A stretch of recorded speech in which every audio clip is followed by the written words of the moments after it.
Hello friends, welcome back to my videos. Today also we are looking after the hips. Okay, this you can call it the second part to look at the hips. The hips being so important in our body and our day-to-day life. And like we are getting stuck at home, the hips are also getting stuck, in the sofa or chair. So let them be mobile. We have seen some other parts in the last video, 21 number. Now today we are looking after the hips again. Okay. Friends, I am making this video to help all Iyengar Yoga students to motivate to practice at home. Okay, it's not a daily class. Whatever the practice you are doing it, whatever your teacher, Iyengar Yoga teachers have told you, please stick to that. But you can add up this sequencing which is suitable for our home lock situation. And we cannot go out and we cannot do more and more practice also. So this is the best I feel.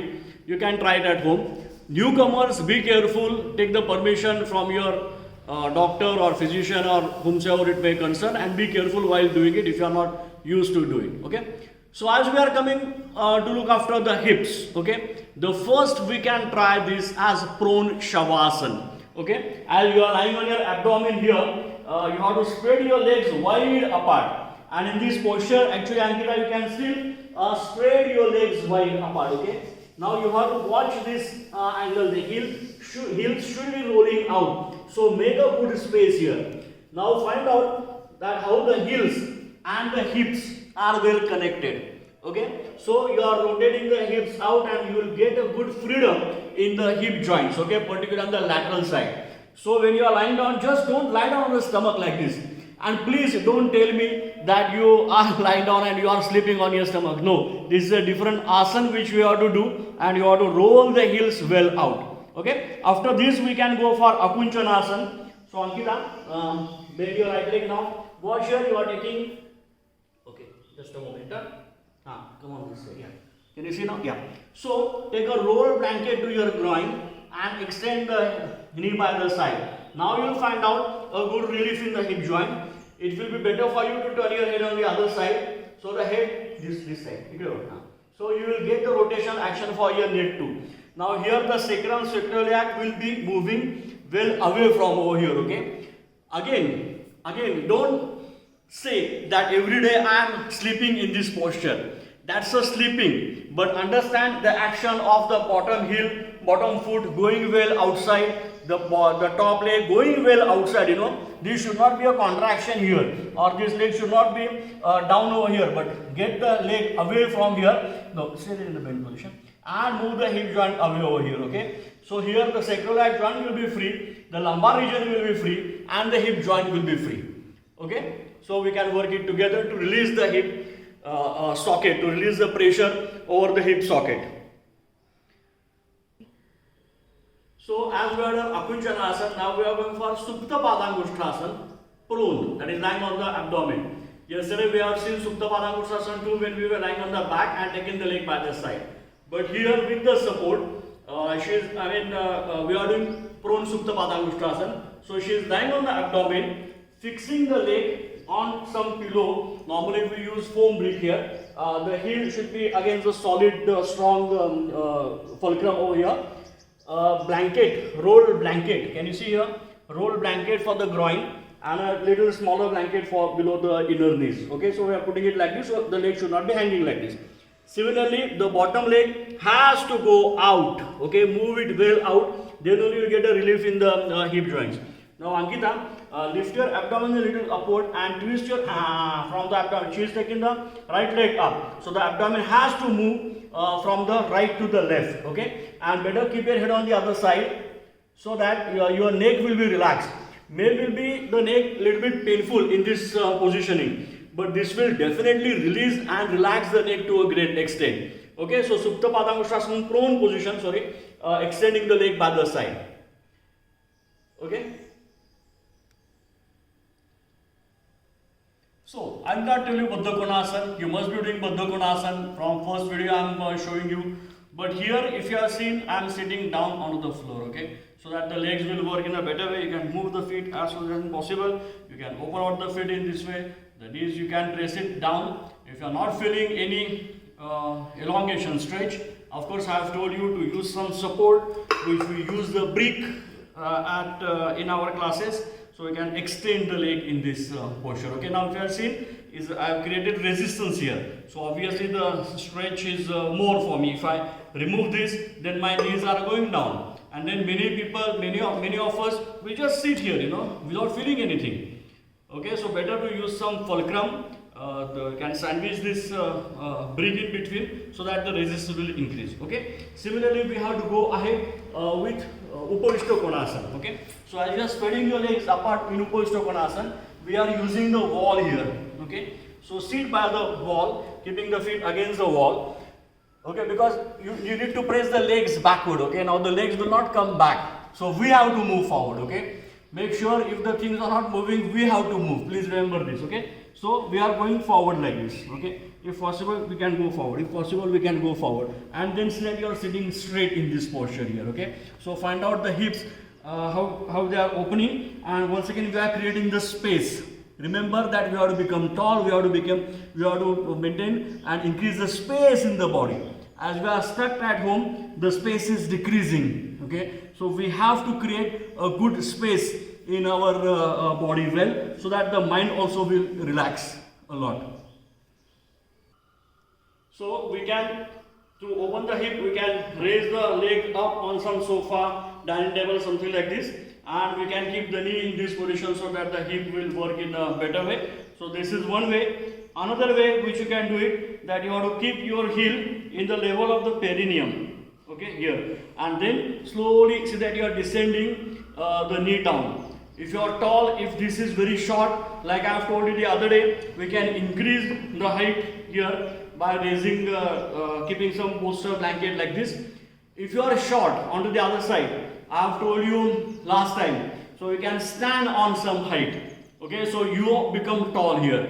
So you can see how Guruji has developed so much dynamism, and which has been kind of personalized. If you are tall, if you are short, if you are flexible, if you are stiff, so we can keep on changing it quite a lot. Okay, which will be beneficial for all of us. Okay. So how do you start standing poses? Standing poses are best for hip joint. I will not tell you. When you are turning the foot out, okay, look at this foot. Zoom at this foot. We turn the foot out 90 degrees, but here you can once in a while you can turn the foot little further outside and then feel the effect on the hip joint. Basically Trikonasana, please do it in this way. Okay, turning the foot out and then find out a good effect on the groin as well as on the hip. Okay, it will be having a very good effect out of this, but don't, make sure that this is what happens. Can you see here the foot? It goes out. So make sure that your pressure is in the inner edge in this position. Okay, make the leg straight and then you got to go down like this. Is it clear? So turning the foot out, go to Trikonasana and then find the difference. Virabhadrasana, which creates a great effect on the hip joint. We can strengthen the hip joint quite a lot. The problem when we do Virabhadrasana 1 and 2 is that we don't form a square. Okay, in the sense that we don't go that much down. If you see from behind, you will get it. Now normally, if I stay in this Virabhadrasana 2 over here, I feel very nice. I can be here very nicely because I am not making a square here. Can you see? So this is the wrong posture. So there is always a conflict between teacher and the student. Student says that I am doing it, but teacher says still go down, still go down, still go down. Okay, so you need to take the weight on the hip joint in this way. In order to learn this, okay, we can have the chair, okay, make up stool or chair, and you can put the leg on this, and then you will realize that what is exactly is a square. This much you have to go down. Now obviously I am resting here because I am sitting with my frontal leg over here, but you will learn to know how much the hip has to go down with this perpendicular angle. Okay, is it clear? Similarly with Virabhadrasana 1, you can twist, and in fact if you have a good chair like this, then you can insert the leg inside, like we have the chairs in the classes, and then you can descend, you can open the chest.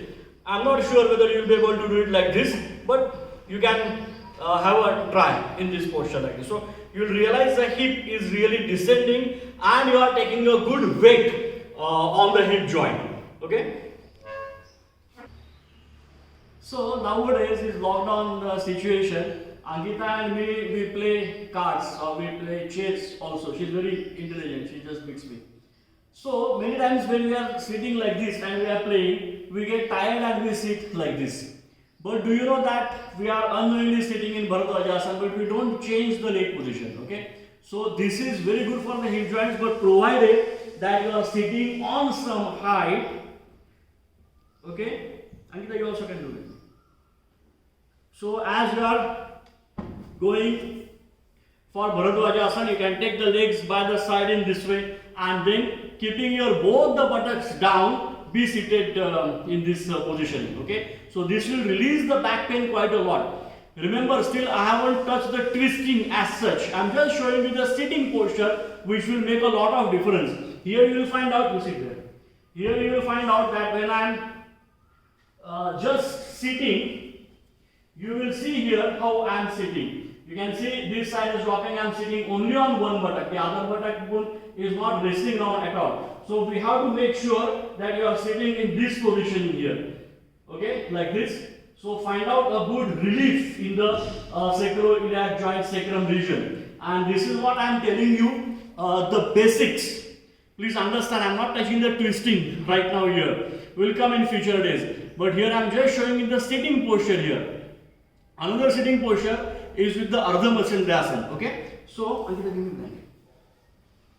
So keep your foot in this position. Sandwich it with the other blanket.